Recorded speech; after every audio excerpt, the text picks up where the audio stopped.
Xin chào các bạn. Trong video làm bánh bò rễ tre cơm rượu trước thì có cái giai đoạn lên men bột cái. Hôm nay mình dùng cùng cái loại cơm rượu đó để làm bánh bò rễ tre, nhưng mình cho thẳng vô bột luôn. Cách làm cơm rượu thì trong video trước mình đã trình bày. Bánh bò rễ tre không phải là bánh bò bông, cũng không phải là bánh bò tổ ong. Mình chọn màu xanh của hoa đậu biếc vì cái tác dụng tốt của nó, và mình cũng thích màu xanh. Các bạn có thể xài màu khác tùy ý. Bây giờ mình xin mời các bạn theo dõi. Đầu tiên là mình làm cái hỗn hợp bột. Mình sẽ xài 240 tinh bột gạo và 240g nước. Mình cho vô 30g bột năng, 100g cơm rượu. Trong video thì mình làm bằng bột gạo mình xay là 480g.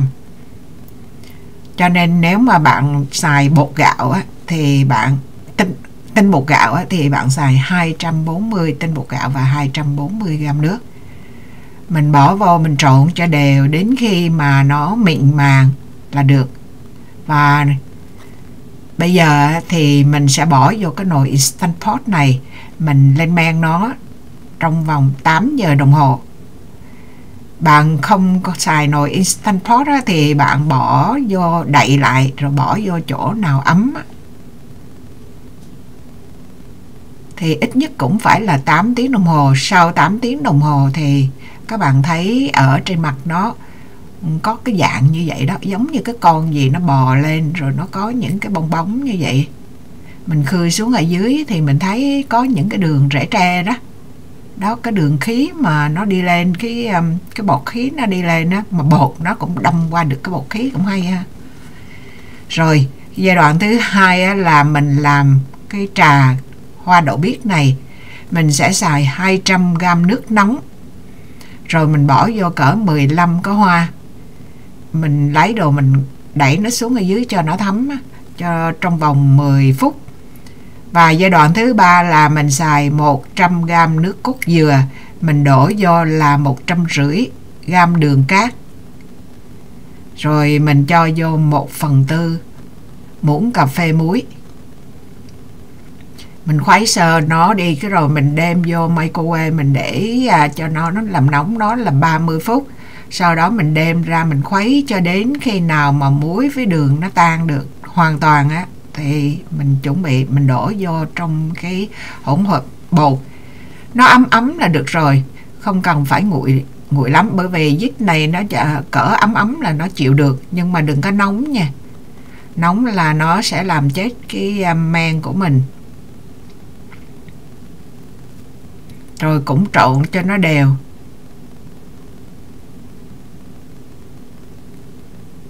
Nếu mà mình chưa có men á, thì các bạn, cái cách làm trước á, thì mình xài nước và nước cốt dừa này nó nóng hổi lên luôn, để cho cái bột của nó coi như là nó cũng gần ra như hồ luôn á. Xong rồi á, thì cái nước hoa đậu biếc lúc nãy mình đã ngâm rồi đó, 10 phút. Ngâm lâu cũng được, hơn 10 phút cũng ok. Mình để đây cũng cả nửa tiếng rồi. Thì mình sẽ gạn lấy cái xác hoa ra, và mình sẽ dùng tay mình bóp nó cho nó ra hết cái màu. Cái hoa đậu biếc này cũng dùng để xác định là cái môi trường bột nó là axit hay là alkali. Nếu mà nó qua cái màu đỏ thì mình biết alkali. Rồi mình sẽ bỏ bột vô, mình lên men nó thêm 1 tiếng đồng hồ nữa. Mình lúc đầu mình bấm là 2 tiếng đồng hồ, nhưng mà tới 1 tiếng là mình mở ra, mình thấy là nó đã xì bong bóng tùm lum rồi, thôi đủ rồi. Mình chỉ là ủ men nó là chỉ 1 tiếng đồng hồ.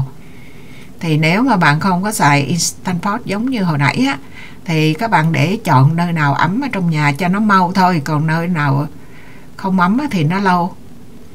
Mình cho vô 1 muỗng cà phê vani, rồi 1 muỗng cà phê dầu ăn. Mình trộn đều lại.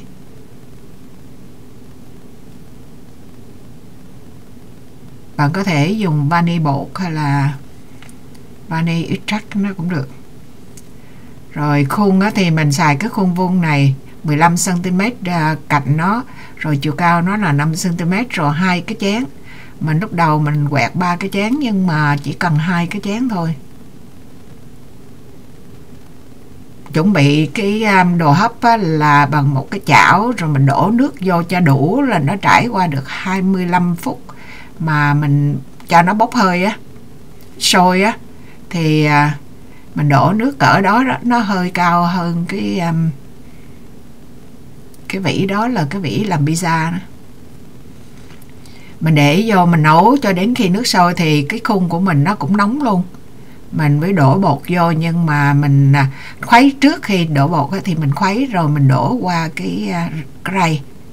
Bạn có thể đổ rây trước cũng được mà hoặc không đổ rây cũng được, nhưng mà mình đổ rây để mình có cái gì lợn cợn thì nó giữ lại. Mình đổ cỡ là 3/4 cái khung. Cái này nó cũng không có nở lắm, mà nó nở thì nó cũng không có trào lắm. Và cái này thì lần này mình làm mình sẽ đậy nắp lại, rồi các bạn coi cái đường bột khí nó đi như thế nào. Ở chỗ đó nó đặc quá cho nên mình phải lấy cái cây, lấy cái spatula để mình gạn nó xuống.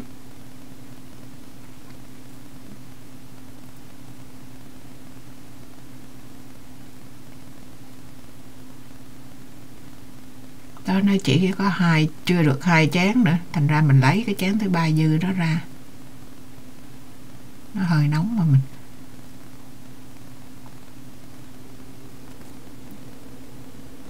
mình thấy trong cái khuôn hình vuông á là nó đã bắt đầu nó thấy bong bóng lên đều hết chứ. Và bạn để ý là cái phần dầu hay là phần dừa nó nổi lên trên. Tại vì chất béo là nó nhẹ hơn nước, dĩ nhiên là nó nhẹ hơn bột nữa. Rồi sau 25 phút với cái medium high heat thì bánh đã chín rồi. Mình lấy cái cây mình chọt vô mà mình kéo ra mà nó lắng o như vậy là bánh nó chín. Rồi mình đem ra, lúc có màu xanh tùy theo cái ánh sáng làm sao, lúc màu xanh đẹp, lúc mà vô màu xanh tái, nhưng mà thật ra bên ngoài màu xanh đẹp lắm, nhẹ nhẹ vừa vừa thôi. Mình chạy ra vườn rút mấy cái bông nảy ra cũng dễ, nó không có dính. Bạn coi cái đường đi của nó rồi mình sẽ giải thích rồi sau ở cái phần cuối video. Mình thấy ở phía trên nó chỉ vùng lên một chút vậy thôi, nó không có nở tè le cái bông ra, bởi vì cái mục đích của mình mình không muốn bánh bò này biến thành bánh bò bông hoặc là bánh bò tổ ong. Bánh bò rễ tre này là bánh bò rễ tre thực sự, nhưng mà cái chiều hướng rễ tre này nó không có đi hoàn toàn từ dưới lên trên, mà nó đi ở phía trên xuống dưới, bên hông đâm vô tùm lum. Lát mình sẽ cắt ra, các bạn sẽ thấy nó cái hướng đi của nó. Khi cắt bánh cho bạn nhìn ở bên trong thì mình xin trình bày một số nhận xét như sau. Bánh mà làm trực tiếp từ cơm rượu màu đậu biếc như cái bánh này thì sẽ có nhiều người thích hơn, vì không phải ai cũng thích cái mùi men rượu nồng theo cái cách làm trước. Bánh màu đậu biếc được làm với nước cốt dừa làm giảm bớt cái mùi cơm rượu, nhưng cái vị thanh ngọt của nó vẫn còn. Nước cốt dừa là alkaline, cho nên cái màu xanh đậu biếc nó sẽ hơi chuyển qua màu lam. Và nếu mà bạn xài cái bột dừa khô thì màu đậu biếc sẽ là màu xanh tím. Và hoa đậu biếc người ta làm trà uống, nó cũng là một cái chất anthocyanin, là antioxidant như mình đã nói trong cái video trước về cái làm giá mà bị màu hồng tím á. Nghe nói là nó có giảm cao máu và những cái bệnh linh tinh khác, mình tin hay không là tùy các bạn. Bánh làm với bột cái thì sẽ tốn thêm thời gian lên men bột cái. Cách hấp bánh và khung quyết định đường đi của bọt khí. Muốn rễ tre đi thẳng từ đáy lên đỉnh thì nước phải sôi mạnh vào lúc đầu hấp bánh thì không có đậy nắp. Và khi mà bánh gần chín rồi phải vớt cái phần bọt khí ở trên mặt bánh dời đi. Nếu mà hơi nóng tỏa quanh khung bánh thì đường đi của bọt khí nó sẽ là tập trung ở trung tâm cái bánh.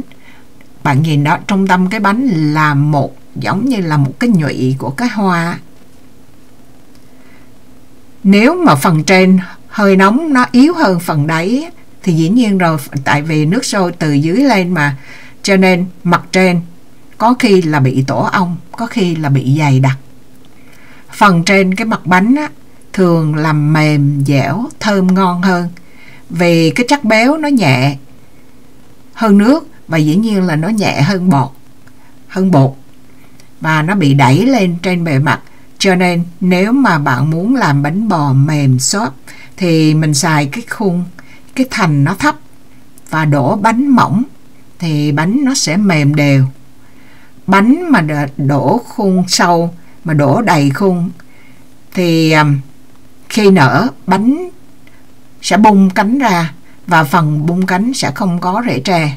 Tuy nó xốp như là bánh bông lan vậy nhưng mà nó không có rễ tre. Do đó tùy theo cái ý thích của bạn thì bạn chọn khung, bạn chọn cái cách mình hấp để ra cái bánh như ý. Hôm nay mình chia sẻ cái cách làm bánh bò rễ tre. Bánh bò rễ tre chứ không phải là bánh bò bông. Bánh bò rễ tre và thí nghiệm đậy nắp và cho nó quan sát cái đường đi của bọt khí nó như thế nào. Mình trình bày với các bạn đến đây là xong. Cảm ơn các bạn đã theo dõi. Hẹn gặp lại các bạn trong những video kế tiếp. Bye bye.